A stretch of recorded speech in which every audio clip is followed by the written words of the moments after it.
Women, all over, discriminated against, underappreciated, undervalued, underpaid. This issue is still prevalent in today's society and will remain if we don't stand up and make a change. Gender inequality in the workplace needs to be ended. All people, no matter their sex, are equal. Until the feminist movement of the 1960s, barely any women were in the United States workforce after World War II. As more women began taking up full-time jobs, the discrimination against them became more evident. The pay gap has decreased since the 1970s, when women earned 59 cents for every dollar men earned, according to Journalist Resource. Now, women earn roughly 79% of what their male co-workers earn. For the same job, same effort, same skill level, women earn significantly less. This is sexism and needs to be terminated immediately. In the late 2000s, women, who made up 24% of CEO positions in America, earned 75% as much as male CEOs, as shown in a study done by the International Labor Organization. Gender inequality exists for a multitude of reasons. Within the workplace, there is sexist comments, harassment, women on family leave, gender roles, and inflexible jobs. Bias is taught and begins very early on. According to a study done by Harvard correspondent Clea Simon, called The Cost of Inequality for Women Progress Until They Get Near Power, 8% of girls prefer women leaders, while 4% of boys prefer women leaders. There is no reason this preference should exist. Their preferred leader should be based on skill and experience, not on gender.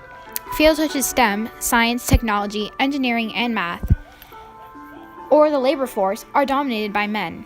This results in assigning gender roles such as only women can stay home with kids, or only men are construction workers. Sexist language and derogatory terms also contribute greatly to gender inequality. This is our guest, Margot Harris, who has been a woman in the workforce for 50 years, since the 1950s, and has participated in a variety of jobs. Margot, I have a few questions for you. Would you leave your job if you discovered a man was making more than you? No. Why? Because I would go to HR and ask them for help with this, and then it would depend on what they offered on how to resolve the problem. What encounters with sexism have you experienced in your years in the workforce?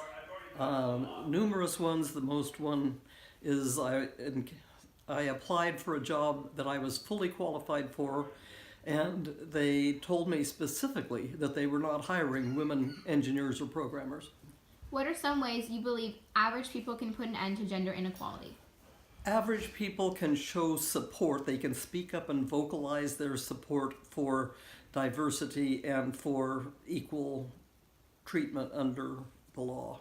Thank you, Margot. In a recent study done by Randstad, about 1 out of 2 women would leave their job if they discovered a male was earning more for the same job they're performing.